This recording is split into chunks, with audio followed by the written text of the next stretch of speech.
Okay. ओम अज्ञानतिमिरान्धस्य ज्ञानाञ्जनशलाकया चक्षुरुन्मीलितं येन तस्मै श्रीगुरवे नमः। वाञ्छकल्पतरुभ्यश्च कृपासिन्धुभ्येव च पतितानां पावनेभ्यो वैष्णवेभ्यो नमो नमः। जय श्री कृष्ण चैतन्य प्रभु नित्यानंद श्री अद्वैत गदाधर शिवासादि गौर भक्त। हरे कृष्णा कृष्ण कृष्ण हरे हरे, हरे राम राम राम हरे हरे। तो कल लास्ट श्लोका को हम एक्सप्लेन कर रहे थे तो बंद हो गया था। Chapter 8 shloka number 28। वेदेषु यज्ञेषु तपस्सु चैव दानेषु पुण्य फलम प्रदिष्टम अत्येति तत्र सर्वमिदं विदित्वा योगी परम स्थानम उपैति चाद्यम।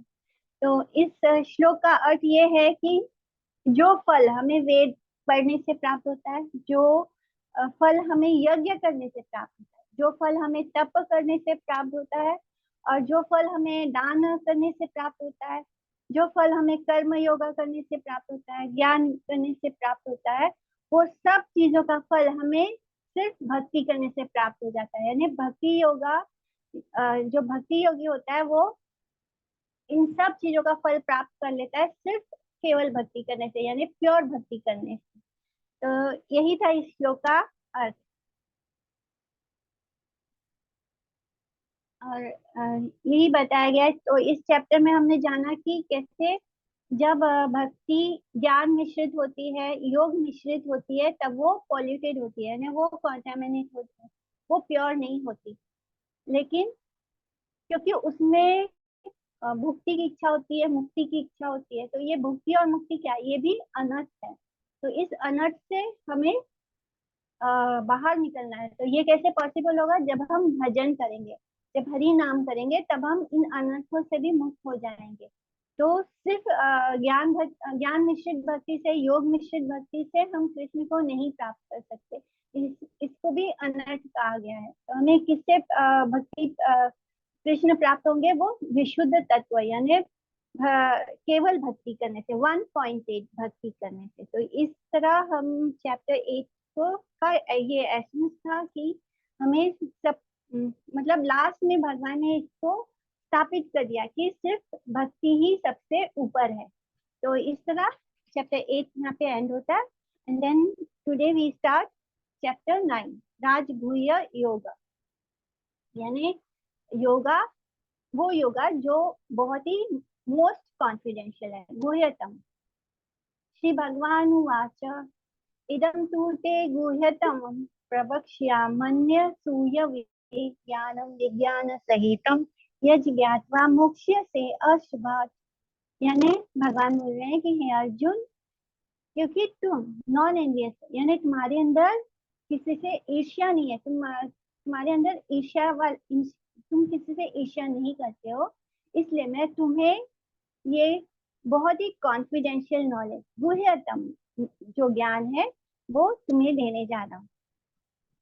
और उसका कैरेक्टरिस्टिक क्या है? शुद्ध भक्ति। यानी भगवान अब अर्जुन को शुद्ध भक्ति के बारे में बताएंगे, जिसका उनको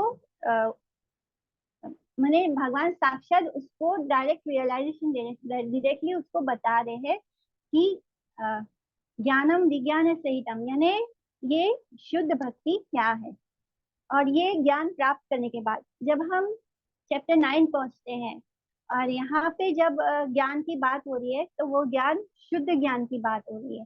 वो ज्ञान की बात नहीं हो रही जो हमने प्रीवियस चैप्टर्स में पढ़ा था। ये ज्ञान है शुद्ध भक्ति के बारे में।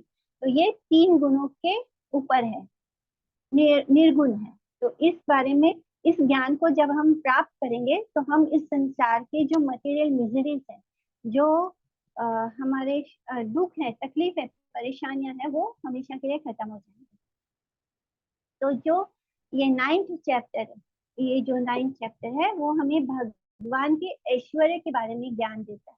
तो ये जो ज्ञान है, ये भक्त इसको जानना चाहते हैं। ये भक्त लोग इसको डिजायर करते हैं कि वो भगवान के इस ऐश्वर्य को जान पाए। तो ये चैप्टर जो है, ये सेंटर में आता है इस पूरे भगवत गीता का, और ये हमें शुद्ध भक्ति के बारे में बताया। इस चैप्टर को हम थोड़ा स्लोली पर अच्छे से डिटेल में पढ़ेंगे। तो मे बी इसको फिनिश करने में हमें थोड़ा टाइम लगेगा, बट हम इसको अच्छे से पढ़ेंगे, बिकॉज यही हम जो कुछ भी करते हैं वो क्या करने के लिए करते हैं, भक्ति प्राप्त करने के लिए। तो भक्ति के लिए ही हम सारा एंड्योर कर रहे हैं, सारे जो भी करते हैं वो भगवान की शुद्ध भक्ति प्राप्त करने के। तो इसको हम बहुत अच्छे से समझने की कोशिश करेंगे। तो जो कर्म है, ज्ञान है और योग है, इसमें भी भक्ति ही सुप्रीम है। जब भी हम कर्म योगा की बात करेंगे, ज्ञान योगा की बात करेंगे या मेडिटेशन ध्यान योगा की बात करते हैं, तो ये सब योग इसलिए है क्योंकि इनके साथ भक्ति मिश्रित है। लेकिन इन तीनों से जो ऊपर है वो क्या है, भक्ति है।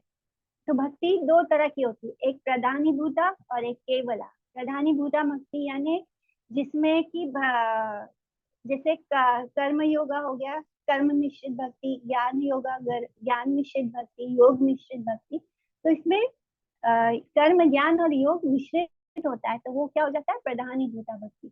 और केवल भक्ति होता है जिसमें सिर्फ भक्ति होता है, शुद्ध भक्ति। तो इस दोनों चीजों के बारे में हमने 7th और 8th चैप्टर्स में पढ़ा है। तो इन दोनों में से जो केवल भक्ति है वो सबसे ज्यादा स्ट्रॉन्ग है, सबसे ज्यादा पावरफुल है। और वो इस बात पर निर्भर नहीं करती कि हमारा हार्ट प्योर होगा तब जाके हमें ज्ञान प्राप्त, जैसे हमारा हार्ट प्योर होता है निष्काम कर्म योग करने से, तब जाके हमें ज्ञान प्राप्त होता है। लेकिन केवल भक्ति जो है वो इस चीज पर निर्भर नहीं करती कि जब हमारा हार्ट प्योर होगा तब हमें भक्ति प्राप्त होगी। क्यों? क्योंकि भक्ति की शुरुआत से ही मतलब भक्ति शुरू से लेके अंत तक ब्लिस ही है, यानी उसमें आनंद ही आनंद है।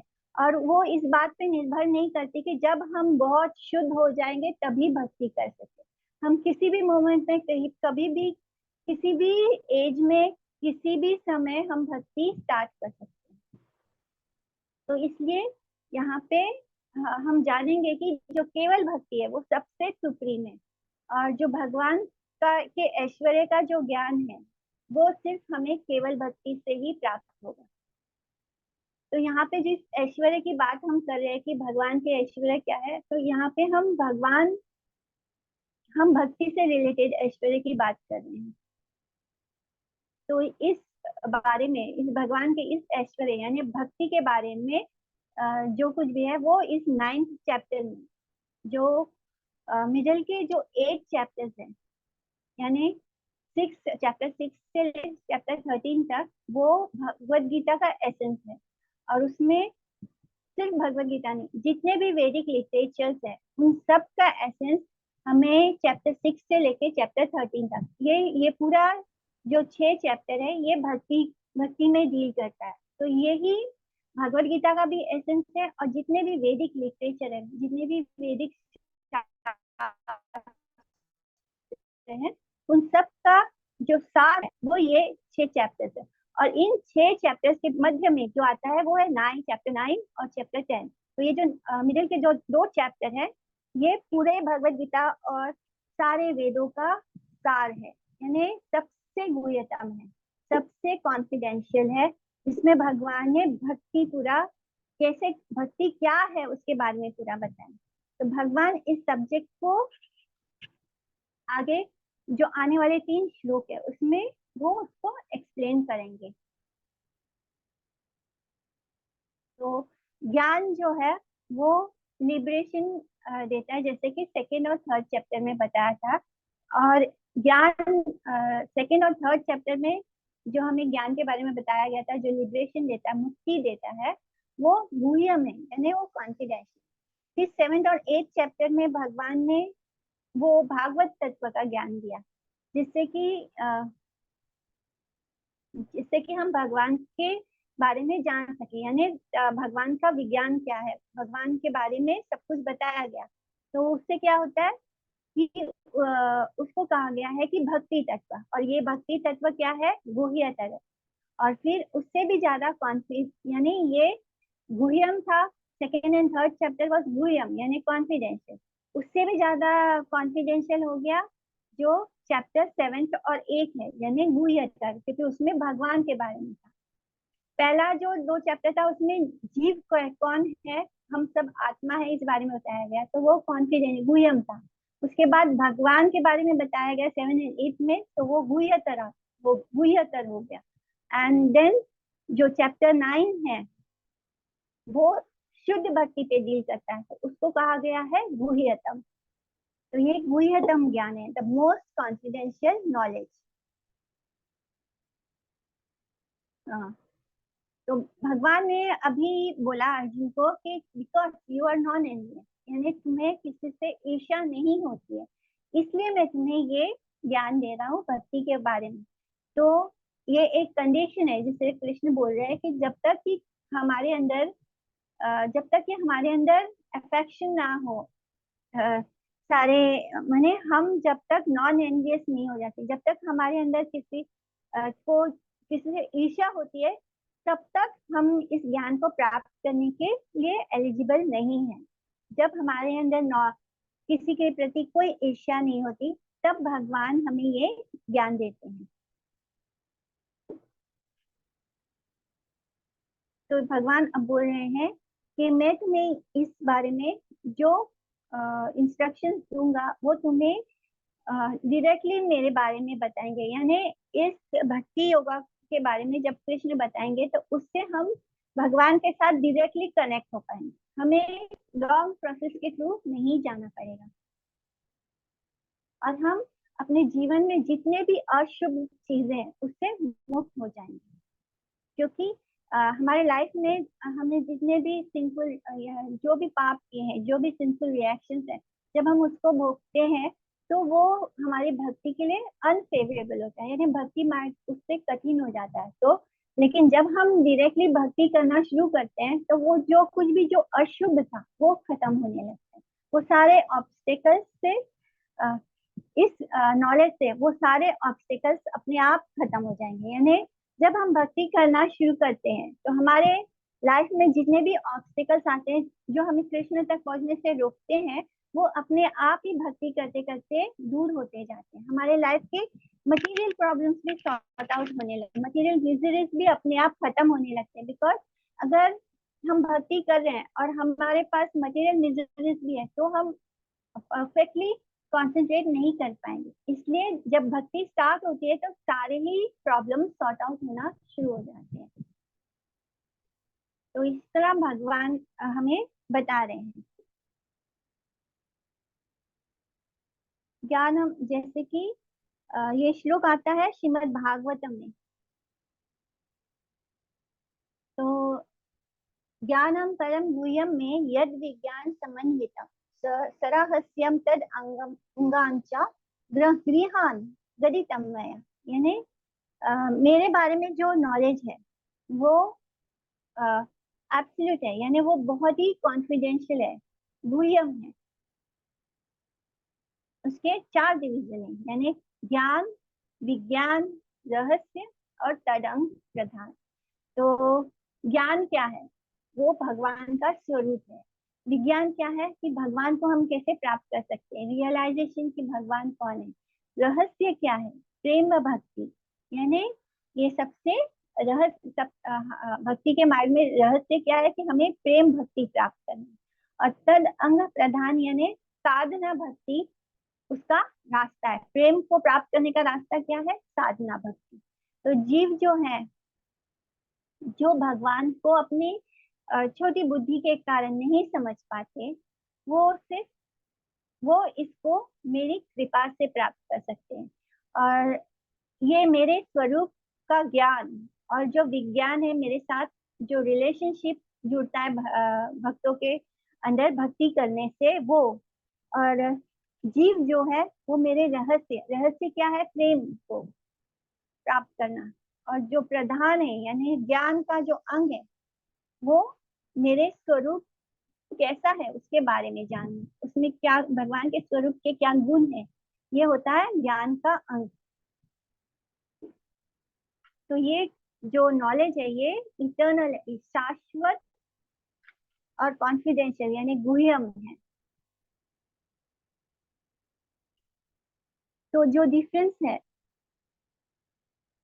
अथैतात् परमं गुह्यं शृण्वतो यदुनन्दन सुगोप्यम् अपि वक्ष्यामि त्वां निधृत्य सुहृत् सखा के भगवान श्रीमद् भागवतम के में उद्धव से क्या बोलते हैं कि हे यदुनंदन, मैं जो ये ज्ञान दे रहा हूँ ये बहुत ही गुह्य गुह्य में यानी मोस्ट कॉन्फिडेंशियल नॉलेज है।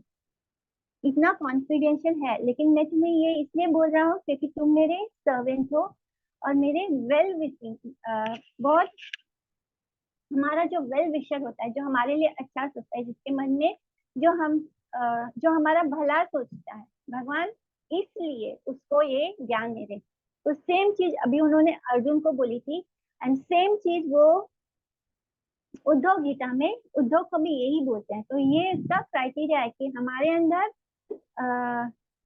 भगवान के लिए कोई भी एनवी फीलिंग नहीं होनी चाहिए, भगवान के लिए हमारे अंदर कोई ईर्ष्या नहीं होनी चाहिए। अगर ईर्ष्या होगी तो हम भगवान की बातों पर ट्रस्ट नहीं करेंगे, और ट्रस्ट नहीं करेंगे तो भक्ति कहाँ से स्टार्ट होगी। तो भक्ति आने के लिए हमारे अंदर फेथ का होना बहुत जरूरी है। जैसे कि श्री सौनक और बाकी के ऋषि ने शिलासुत गोस्वामी को भी रिक्वेस्ट किया था कि वो उनको इस गुह्यम ज्ञान के बारे में बताएं। वेतम स्वाम सौम्य तत्सर्वम तत्वतास्तद अनुग्रह भूयो स्निग्धस्य शिष्यस्य गुरव गुह्यम अपीता। तो इस तरह हम ये गुह्य, ये जो बहुत ही कॉन्फिडेंशियल नॉलेज है, जो ये भक्ति के बारे में जो ये ज्ञान है, वो अर्जुन को इसलिए दे रहे हैं क्योंकि उसके अंदर कोई हेट्रेड नहीं है, कोई जलन नहीं है, कोई ईर्ष्या नहीं है, और उनके हृदय में बहुत सारा प्रेम है।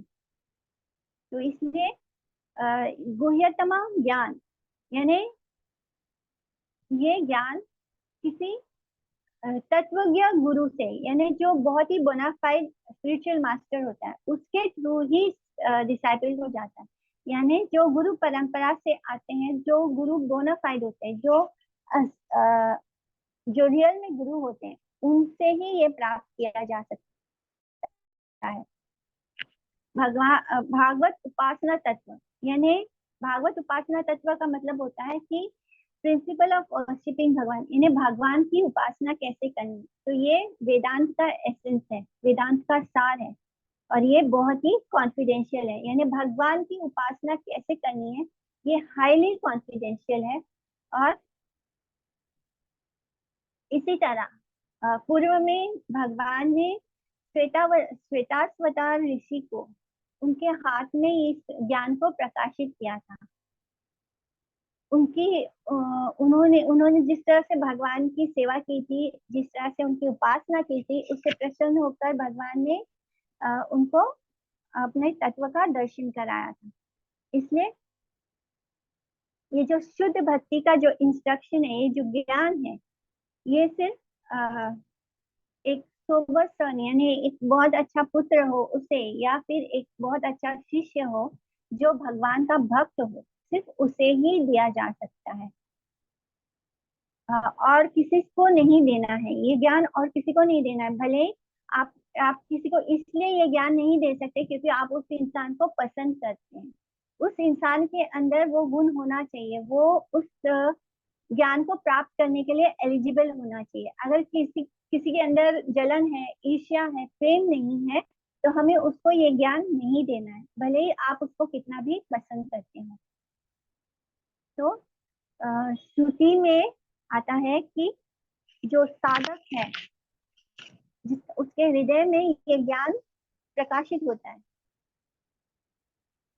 यानी जिसके वो महात्मा जिसके अंदर परम भक्ति यानी ट्रांसेंडेंटल प्रेम हो, यानी भक्ति हो, ट्रांसेंडेंटल डिवोशनल सर्विस हो अपने गुरुदेव के लिए, यानी हमारे अंदर अपने गुरुदेव के लिए श्रद्धा होनी चाहिए, तभी हम उस ज्ञान को प्राप्त करने के लायक हो सकते हैं।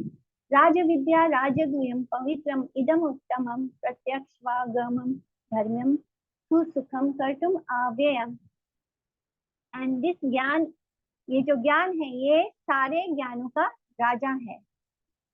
राज विद्या बोला है भगवान ने इसको, एंड ये सबसे ज्यादा कॉन्फिडेंशियल है, राजगुह्यम है, और ये बहुत प्योर है, और इस अ, और ये सारे धर्मों का माने जो भी धर्म है उससे उसको ये परफेक्ट कर देता है। भक्ति से ये भक्ति से हमारे सारे धर्म परफेक्ट हो जाते हैं। जब हम भक्ति करते हैं तो हमें कुछ और धर्म को फॉलो करने की जरूरत नहीं होती। और इसे परफॉर्म करते वक्त हम इसको बहुत ही आनंद के साथ परफॉर्म कर सकते हैं। और ये हमें ऐसा रिजल्ट देगा, ऐसा फल देगा जो कभी खत्म नहीं होगा, जो ट्रांसेंडेंटल होगा, जो पराभक्ति है। ट्रांसेंडेंटल यानी जो इस दुनिया का नहीं है, जो इटर्नल है। तो इस तरह भगवान बता रहे हैं कि ये जो ज्ञान है ये सारे ज्ञानों का राजा है।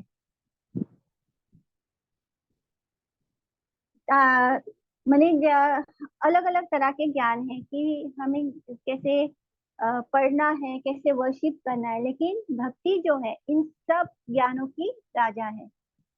सब जितने भी कॉन्फिडेंशियल सब्जेक्ट हैं उसका राजा कौन है? भक्ति है।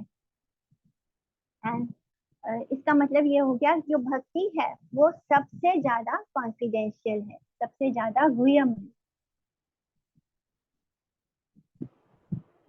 तो इस तरह हम जो ज्ञान प्राप्त करते हैं, यहाँ पे ज्ञान जब हम मैं बोलती हूँ तब वो भक्ति से रिलेटेड होता है, शुद्ध ज्ञान, जिसमें जो निर्गुण है।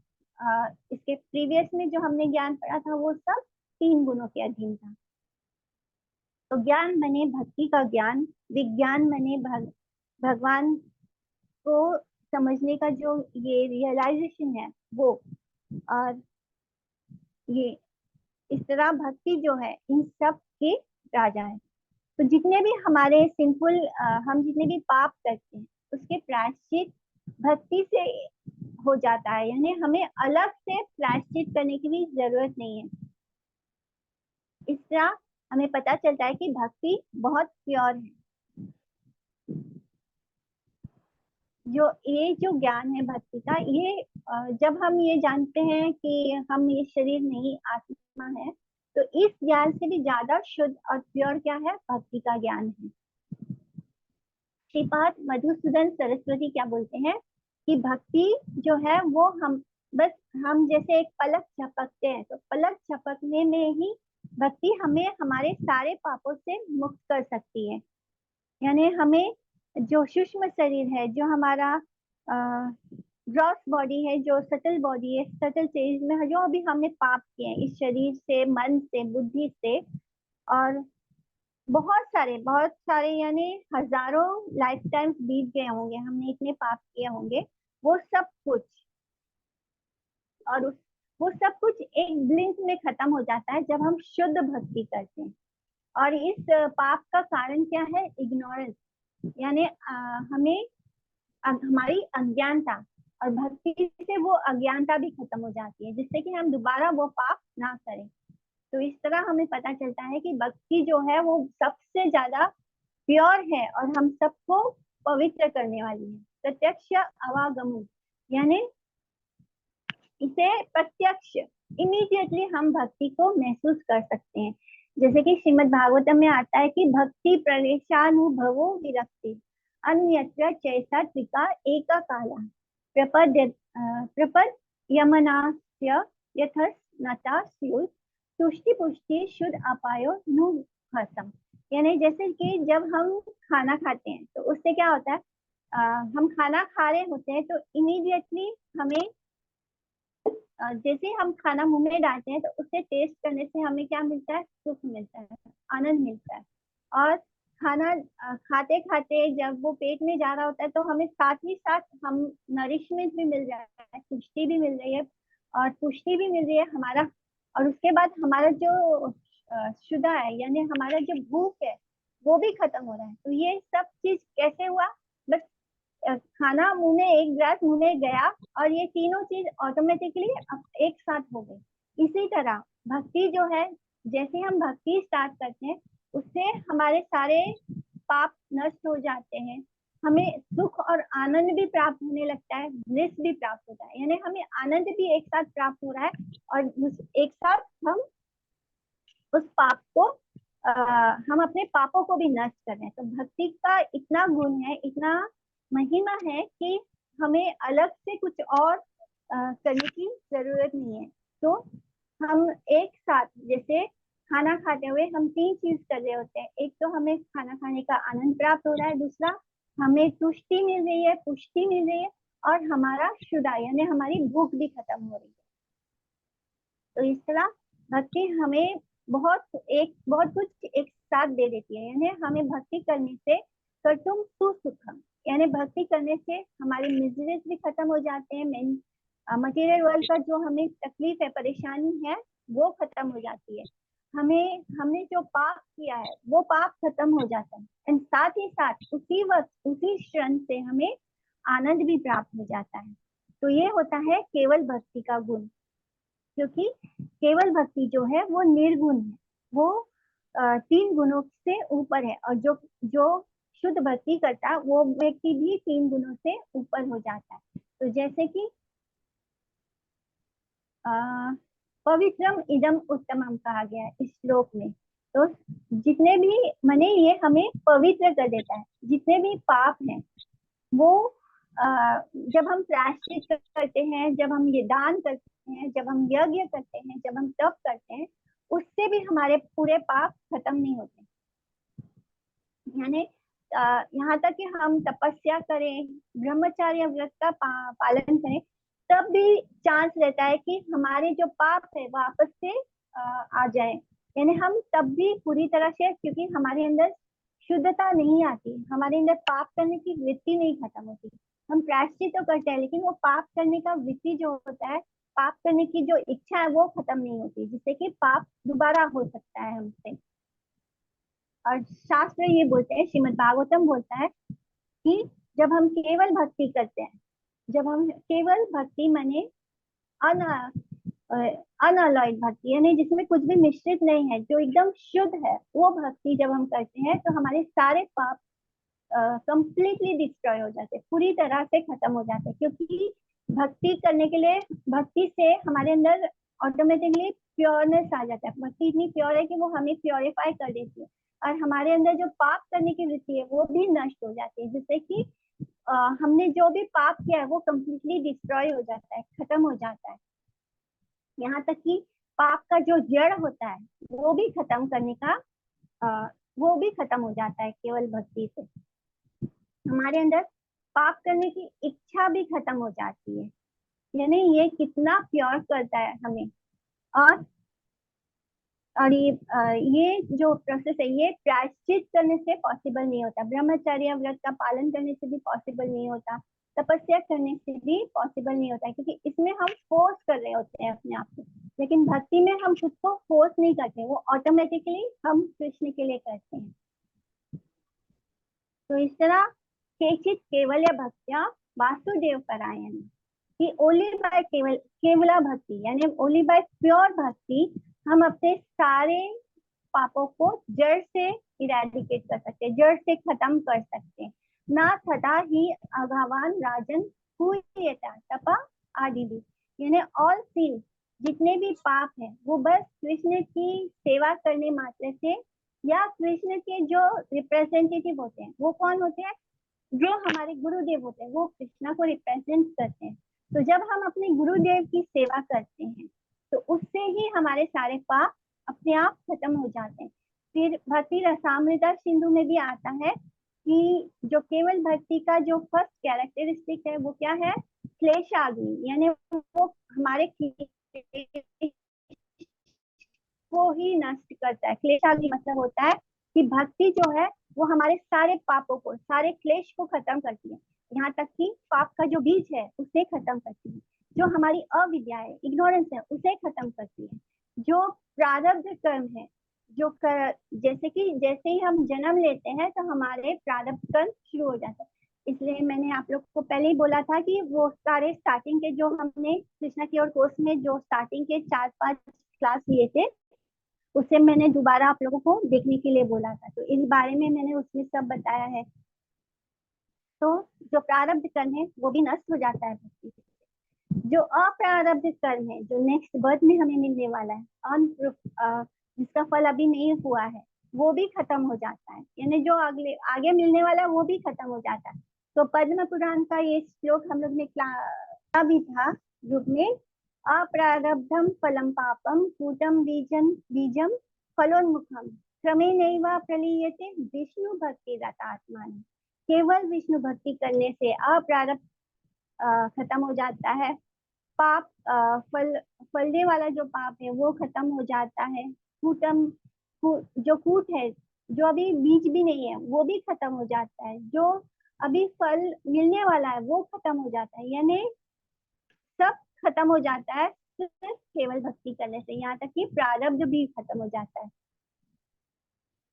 तो जो केवल भक्ति है वो हमारे ग्रॉस और सटल, यानी हम जो जीव आत्मा है, तो एक हमारा ग्रॉस बॉडी है जो बाहर है, जो सटल बॉडी है जो हमारा मन बुद्धि चित्त अहंकार है, सूक्ष्म शरीर और जड़ शरीर, ये दोनों से जो हमने पाप किए हैं वो भी प्योर हो जाता है, और हमारी जो आत्मा है उसे संतुष्टि प्राप्त होती है।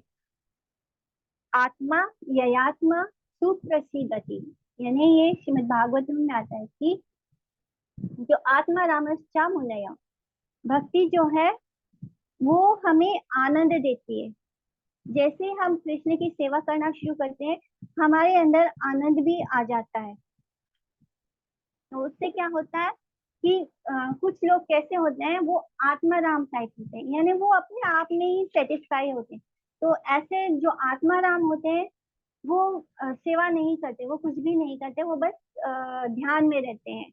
और जो अपता काम होते हैं उनके अंदर कोई अपता काम, यानी सारी कामनाएं जिनके अंदर से खत्म हो गई है, तो उनके अंदर कोई इच्छा कोई डिजायर ही नहीं बची है इस संसार के। तो ऐसे आत्माराम और ऐसे अपता काम लोग भी अपने स्वभाव को त्याग देते हैं जब वो भक्ति भक्ति उनके मन को इस तरह अट्रैक्ट कर लेती है, क्योंकि भक्ति में हम डायरेक्ट सेवा करते हैं कृष्ण और कृष्ण के रिप्रेजेंटेटिव को, उनके शुद्ध प्योर भक्तों को। जब हम सेवा करते हैं तो जो अपकाम और आत्माराम टाइप लोग होते हैं जो कुछ करते नहीं, जो बस ध्यान में रहते हैं, वो उनको भी भक्ति अट्रैक्ट कर लेती है अपने तरफ, क्योंकि उसमें इतना सुख और आनंद है। द ऑन द स्पॉन्टेनियस सुख है, यानी जैसे ही कृष्ण की सेवा करना आरंभ करते हैं हमारे अंदर ऑटोमेटिकली ब्लिस आ जाता है, हम उस आनंद को प्राप्त करना शुरू करते हैं। प्रत्यक्ष अनुभव स्वरूप, तो श्लोक में आगे आता है कि प्रत्यक्ष अनुभव स्वरूप क्या है, कि जो व्यक्ति भक्ति कर रहा है, जैसे कि प्रीवियस श्लोक में आया था कि वो तुष्टि पुष्टि शुद्ध हो जाता है, यानी जैसे ही हम भोजन करते हैं तो वैसे ही हमें सेटिस्फेक्शन मिलता है, तुष्टि मिलती है, पुष्टि मिलती है, नरिशमेंट मिलता है, और शुद्धा शांत होता है, यानी हमारा जो भूख है वो भी शांत हो जाता है। ये तीनों चीज साइमल्टेनियसली होता है जब हम एक ग्रास फूड अपने मुंह में डालते हैं। तो इसी तरह भगवान का जो प्रेम है वो डायरेक्टली हमें भगवान का एक्सपीरियंस करा देता है, और जब हमें भगवान के लिए प्रेम महसूस होता है साइमल्टेनियसली उसी वक्त हमें संसार के जितने भी मटेरियल इंजॉयमेंट्स है उसके प्रति हम डिटैच होना शुरू हो जाते हैं। भगवान के प्रति अटैचमेंट होने से संसार के प्रति ऑटोमेटिकली डिटैचमेंट हो जाता है, यानी जिस तरह खाना खाने से वो तीन चीजें होती है, तुष्टि पुष्टि शुद्धापाय, उसी तरह भगवान के भक्ति करने से, उनके लिए उनसे प्रेम करने से क्या होता है, उनके लिए प्रेम बढ़ता है, संसार के लिए डिटैचमेंट बढ़ जाता है। तो इस तरह हम ये दोनों चीजें साइमल्टेनियसली होती है जब कोई साधना भक्ति कर रहा होता है और कोई साधक होता है। साधक यानी अभी भक्ति सिद्ध नहीं हुई है, यानी वो अल्टीमेट गोल तक नहीं पहुंचा है, लेकिन फिर भी भक्ति का गोल भी भक्ति है, भक्ति का प्रोसेस भी भक्ति है, यानी हमें भक्ति ही करना है, और गोल भक्ति का गोल क्या है, भक्ति ही है, यानी शुद्ध भक्ति को प्राप्त करना। तो भक्ति फर्स्ट स्टेज से लेके लास्ट स्टेज तक इंजॉयबल है, आनंद देने वाली है। तो जैसे कि भगवान